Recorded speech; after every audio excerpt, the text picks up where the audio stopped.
After watching this movie, I don't think I'll ever look at food the same way ever again.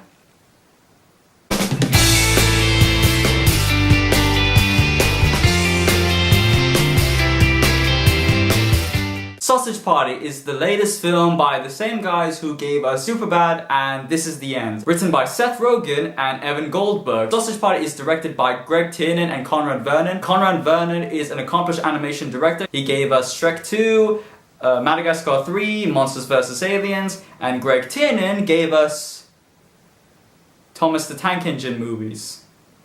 My god, what a massive career leap. Sausage Party is an R-rated animated film that tells a story about food or other products in a supermarket that have this belief that once they get taken away by humans, or aka gods, they'll be whisked away to a world of paradise and it's magical and everyone's cozy and everyone's safe. It's just like heaven to them, but once they get there, the truth is that they eat them. Our hero Frank, played by Seth Rogen, finds out about the terrible truth and sets off to warn the others before the 4th of July summer sale begins. Now, this was the most highly anticipated film that I've wanted to watch of the year so far. Ever since I saw the trailer, I really wanted to see this film, and I was really impressed by the animation. It feels as if I'm watching a Disney Pixar movie. People saw the trailer and thought that this film was actually for kids. And that shows that the animators did an amazing job. And not only does this film try to look like a kid's film, it also mocks the essence of children's movies in animation. In the beginning, it began with this nice cheesy musical number about the foods paying tribute to the gods.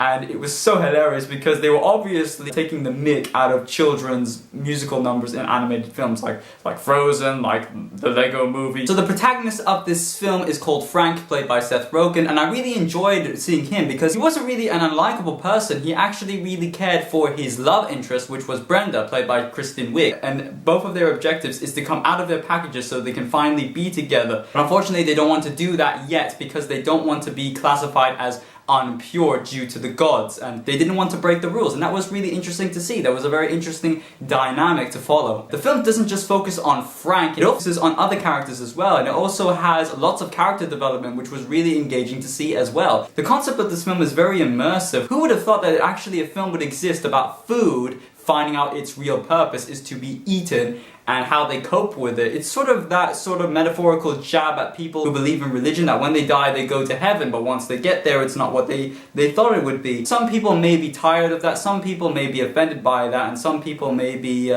bored and exhausted with the idea of abolishing religion, because that's usually used in comedies and today's media nowadays. However, this film does have morals. This film tries to offend everyone. It goes after everyone and it roasts everyone, from religions to race to sexual gender, to homosexuals, you know, everyone. This film offends everyone, so you're most likely going to watch this movie being offended by your own stereotype, but you're going to laugh at others and you're going to enjoy it because you know there's going to be other stereotypes in this film as well. And I just want to say about the contents of this film, it has a ton of raunch. It's full of sexual innuendos, and it also brings up lots of controversial topics, and it's full of scenes that has way over the top humor. I guarantee you, if you bring your kids to see this film, you have a lot of explaining to do, because this film is definitely not for kids. Despite the fact that you know that this film is an adult and animated comedy, and you know this film has a ton of raunch, this film is a million times more messed up than you thought it was going to be. My favorite character in this film was the villain. The villain was never shown in any of the trailers, in any of the TV clips, in any of the TV spots, and I'm not going to tell you who the villain is because it sounds as if I'm going to be giving something away. But I will tell you this. The villain surprised me. The villain was my favorite part of the movie. I couldn't wait till he came up in each scene.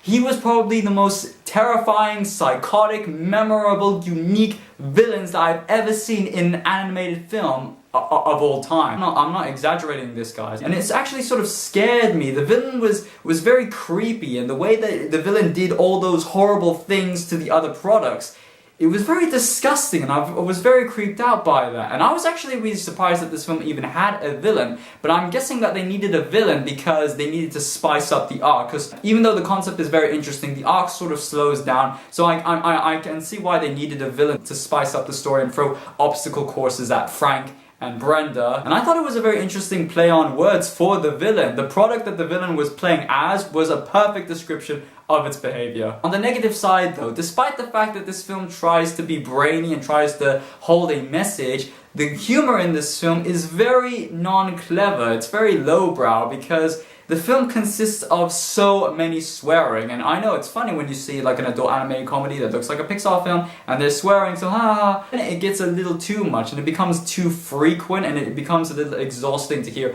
all those swearing, and it sounded as if the humor was based on it's swearing, and that comes across as lazy to me. And also the ending of this film, I was sort of disappointed by that because it sort of ruined the concept of what the film was trying to go for. I thought that the film was about food, markets, atheism, you know, that sort of thing. But immediately switched to another concept. So I'm thinking, if they're going to make another sequel, are they going to follow that concept, or are they gonna... You know, I was really confused by it. Let me know what you guys thought of the ending down below if you've seen the movie. Let me just go back to the concept. There are lots of flaws in logic according to that concept.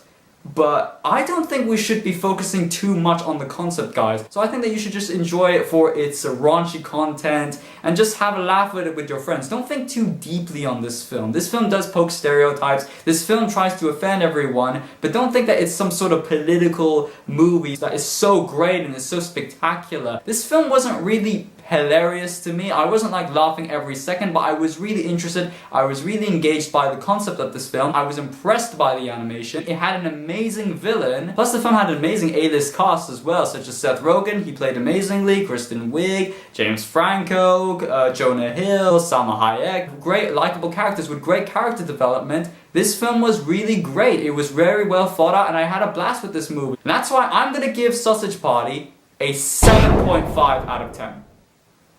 Guys, I guarantee you're gonna have a blast with this movie. Just go and check it out. You're gonna be really interested by this. And I'm also really glad that they made a film like this. It's the first CGI animated film widely released that is rated R. It shows that animated films have really taken its toll when it comes to their target audiences. So hopefully we'll have animated films for adults. We have adult animated films which make us think and feel like Anomalisa. We've had political films like Waltz with Bashir or Persepolis. And now we got films like Sausage Party.